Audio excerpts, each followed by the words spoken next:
Hello friends, ഇന്ന് നമ്മൾ മുമ്പ് ചെയ്തിട്ടുള്ളൊരു വീഡിയോയുടെ റിസൾട്ടുമായിട്ടാണ് ഞാൻ വന്നിരിക്കുന്നത്. അപ്പം എത്ര പേര് കണ്ടിട്ടുണ്ടാവുമെന്നറിയില്ല. ഇത് ഞാനൊരു ഒരു തടി കഷ്ണത്തിൽ ഇതുപോലെ ഒരു ഓർക്കിഡ് സെറ്റ് ചെയ്യുന്ന വീഡിയോ ആയിരുന്നു.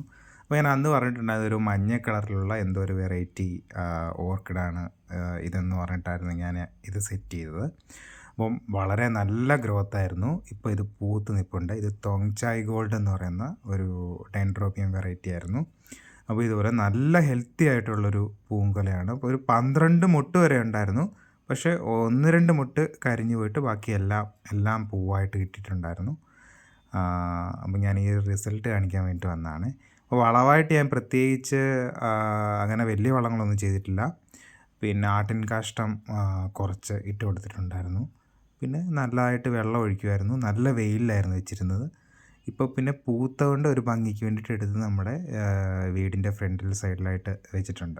വളരെ ഭംഗിയുള്ള പൂക്കളാണ് കേട്ടോ. നല്ല പെറ്റലിൻ്റെ സൈഡിലെല്ലാം ഒരു റെഡിഷ് ഷെയ്ഡും സെൻറ്ററിലായിട്ടൊരു മെറൂൺ കളറിലെ നല്ലൊരു അട്രാക്റ്റീവ് ആയിട്ടുള്ളൊരു ഡിസൈനുള്ള പൂക്കളാണ് ഈ തോങ്ചായ് ഗോൾഡ് വെറൈറ്റി. അപ്പോൾ എല്ലാവരും ഇതുപോലെ നമ്മൾ സാധാരണ ചട്ടിയിലൊക്കെ ഡെൻഡ്രോബിയം വെറൈറ്റി വെക്കുന്നതിനേക്കാളും നല്ലൊരു റിസൾട്ട് എനിക്ക് ഇതിൽ കിട്ടിയിട്ടുണ്ട്.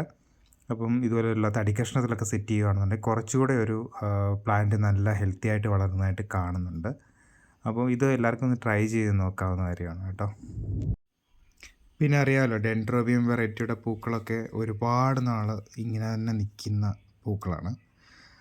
ഇതിപ്പോൾ പൂ വിരിഞ്ഞിട്ടൊരു 1 മാസത്തിന് ശേഷം ഞാൻ എടുത്ത വീഡിയോ ആണ് ഇത്. ഇപ്പോഴും പൂവ് അതുപോലെ നല്ല അട്രാക്റ്റീവായിട്ട് നല്ല ഭംഗിയോടുകൂടി തന്നെ നിൽപ്പുണ്ട്. അപ്പോൾ ഇത് കുറേ നാൾ ഇങ്ങനെ പ്ലാസ്റ്റിക് പൂ പോലെ നമുക്ക് നിൽക്കും എന്നുള്ളൊരു വലിയ ബെനിഫിറ്റുണ്ട്. ഇപ്പം പുതിയതായിട്ട് 2 ഷൂട്ട്സ് പുതിയതായിട്ട് വരുന്നുണ്ട്. പഴയ ഷൂട്ട്സൊക്കെ ഇലയൊക്കെ പഴുത്ത് നിൽപ്പുണ്ട്. അതൊന്നും പ്രശ്നമുള്ള കാര്യമല്ല. കാരണം നമ്മൾ ഈ പ്ലാന്റ് മേടിച്ചപ്പോൾ തന്നെ ഉണ്ടായിരുന്ന ഷൂട്ട്സാണ് അത്. അപ്പോൾ അതൊക്കെ ഇത്രയും ആയതുകൊണ്ട് അതൊക്കെ പോവും. എന്നിട്ടിപ്പോൾ പുതിയതായിട്ട് 2 ഷൂട്ട്സ് കൂടെ വരുന്നുണ്ട്. അപ്പോൾ ഇനിയും മേ ബി അടുത്ത പ്രാവശ്യം ഇനി അടുത്ത പൂക്കാലം ചിലപ്പം 2 ഷൂട്ട്സിൽ അല്ലെങ്കിൽ 2-3 ഷൂട്ട്സിലൊക്കെ ഒരേ സമയത്ത് പൂ വരാനൊക്കെ സാധ്യതയുണ്ട്. ഇതേപോലെ തന്നെ ഹെൽത്തി ആയിട്ട് നമ്മുടെ പ്ലാന്റ് നിൽക്കുകയാണെന്നുണ്ടെങ്കിൽ. അപ്പം ആ അപ്ഡേറ്റ്സൊക്കെ ഞാൻ കുറേ തരുന്നതായിരിക്കും. അപ്പം എനിക്ക് ഒരുപാട് സന്തോഷമുണ്ട്. ഞാൻ ഇതിൻ്റെ ആദ്യത്തെ വീഡിയോ ചെയ്ത സമയത്ത് എന്തായിരിക്കും റിസൾട്ട് എന്നുള്ള കാര്യത്തിൽ ഡൗട്ടുണ്ടായിരുന്നു. പക്ഷേ ഇത്രയും നല്ല റിസൾട്ട് കിട്ടുമെന്ന് വിചാരിച്ചില്ല.